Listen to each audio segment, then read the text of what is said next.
told you very little about the history. Thank you. Thank you. And you got the Franklin Prize. Thank you. Thank you. Thank you. Thank you. Thank you. Thank you very much, Sander, brothers and sisters, comrades. First of all, congratulations to the new leadership that you have elected today. And I feel very proud to be here and speak a few words to you. My name is Napoleon Gomez. I'm the president of the National Union of Mine, Metal, and Steel Workers of Mexico. I represent 250,000 members in the mine, metallurgical, transportation, and steel industry in Mexico. I was very honored in 2014 because of the strong solidarity that you showed to us, to Los Mineros of Mexico, my colleagues, to have been awarded the Arthur S. Benson Award in 2014.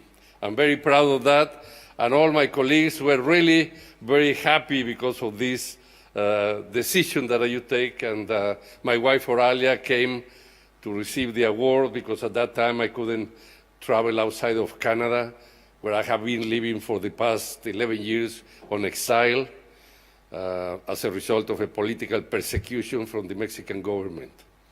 So I really feel very honored. I'm very proud of this award and of your solidarity, your strong, powerful, and commitment to defend and protect Los Mineros, our struggle, but also the workers' rights, the human rights that we are fighting for, and we have fought all our lives, not only in Mexico, but in Latin America and everywhere in the world today. So I really, I have been living, as I said, for these 11 years because of this strong political persecution. You know, after a big catastrophe that happened in a mine in Mexico, in the north of Mexico in 2006, 65 miners died. The owner of the mining was a company called Grupo Mexico. Probably you have heard of that company. It's considered one of the 10 most non-ethical companies in the world today. And I declare, and I made a statement saying that the company committed an industrial homicide, because on the 5th day of trying to rescue our colleagues, the company colluded with a very corrupted government of Mexico. They decided to shut down the mine and abandon our colleagues. And today we still have 63 bodies abandoned at the bottom of the mine. And we haven't been able to recover because the government, through the army and the federal police forces, took over the mine and they sealed the mine. They wanted to prevent all these claims that we were doing in the international, and on the international organizations, before the international organizations. And we have been working since then in protecting and defending the rights of the workers. I am very proud to have been re-elected 6 times unanimously in different and transparent conventions, democratic conventions in Mexico, because we're a very democratic and independent union. And I have been re-elected in absentee from Canada 6 times. So I continue presiding the union from Canada. I'm an exception. I am a very weird case of leadership from another country, but I didn't have a choice because we receive all kinds of threats, me personally, my family, my colleagues, including death threats, so I had to leave the country. That was in 2006. It was 11 years ago. It was at the end of March of 2006. So I just wanted to tell you today that after all these years of fighting against corruption, against inequality, against a system that really has increased exploitation and poverty, we have made big victories also in the labor movement of Mexico. We have organized tens of thousands of new members along these years. We have got the highest wage and benefit increases for our members, the highest in Mexico. We have duplicated the income of our members, even more than duplicated even in a matter of 5 years. So we have worked very strongly in defending and protecting workers' rights and the working conditions for the benefit of our members, the families, and the working class of Mexico. I was also, after you grant me this award in 2014, 3 months later, the Supreme Court of Justice exonerated me completely of all these false accusations and charges that the company Group of Mexico and another mining company, the second biggest mining group of Mexico, colluded with the government. They created, they invented in order to attack and to criminalize our struggle for freedom, for fighting, for justice, for respect, and for dignity of our members. So I have been in this long struggle.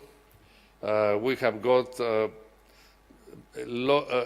very strong support and solidarity from Industri Energi, from all the unions which are part of industry all.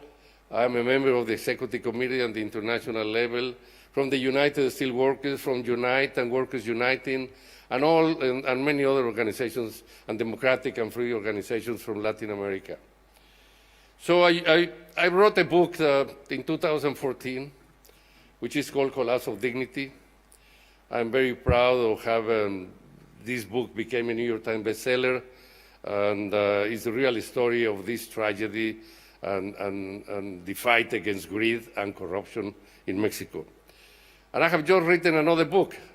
I have written some others, but the most recent, I sent few copies for you, for the leadership, and for whoever, which is called Before the Next Revolution. So I said the term revolution, I'm not talking about the violent revolution or revolution with blood.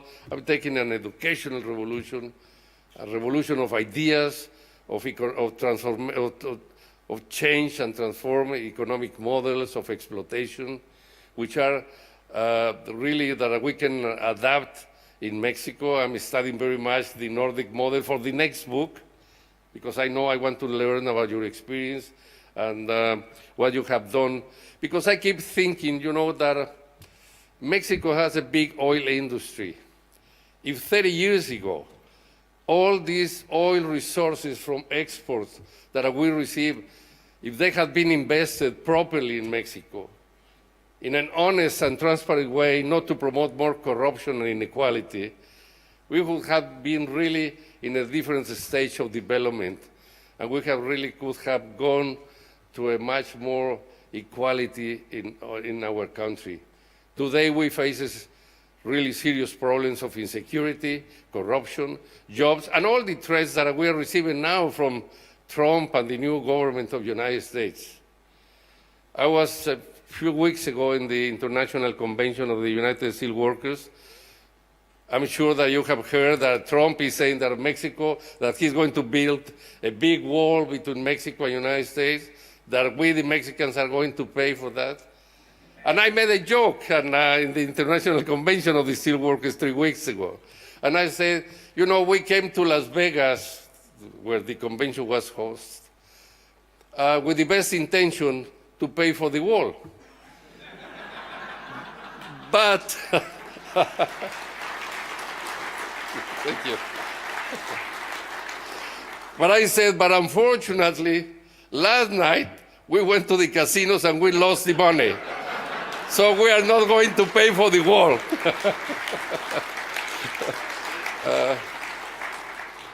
Sisters and brothers, I just wanted to thank you again for all your solidarity.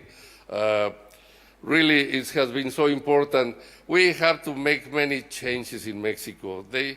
I was completely, as I said, exonerated by all these false accusations. Even Canada granted me citizenship. I have dual citizenship right now, Mexican and Canadian. And I've been able to travel all over the world except Mexico, because still the political persecution continues. And they say, you can come back anytime, you don't have any legal issues against you. But I don't trust them. I don't trust people who lead a system of corruption. And we have to change that. And they're very much afraid of my return, especially and particularly the companies who decided to attack in a very coward way 11 years ago and among all of them, among others, Grupo Mexico. So I just want to thank you again, finish with this opportunity that you gave me to tell you that we have to continue working in the oil, and not only in the mine and the steel industry, in the oil industry in Mexico too. Because now the government decided 2 years ago to privatize the oil industry in Mexico. And all the big companies who had left the country in 1938 with the oil expropriation that the Mexican government at that time, the very progressive and democratic government we had, they expropriate all the oil companies. Now they are going back, all of them. And unfortunately, they have destroyed the union, the oil workers' union. So we have to build again democratic union for the oil workers, for the benefits, for what you have been fighting for so many years. So we have to change the model of economic development. We have to change it towards a model of more shared prosperity and shared responsibility, and to protect and defend the workers' rights for the oil industry, for the mine and steel industry, and for all workers in Mexico, in Latin America, and wherever exploitation and corruption exists. So thank you very much for having me here. Thank you, Life. I wish you all the best. And it is true what Tony Burke said. We have some other cases that probably he just mentioned, Stephen Löfven from Sweden. But I wish you that you have a great campaign, that you win the election, you become a member of parliament, and who knows, maybe the Prime Minister of Norway too. So thank you very much, brothers and sisters. Thank you. Thank you.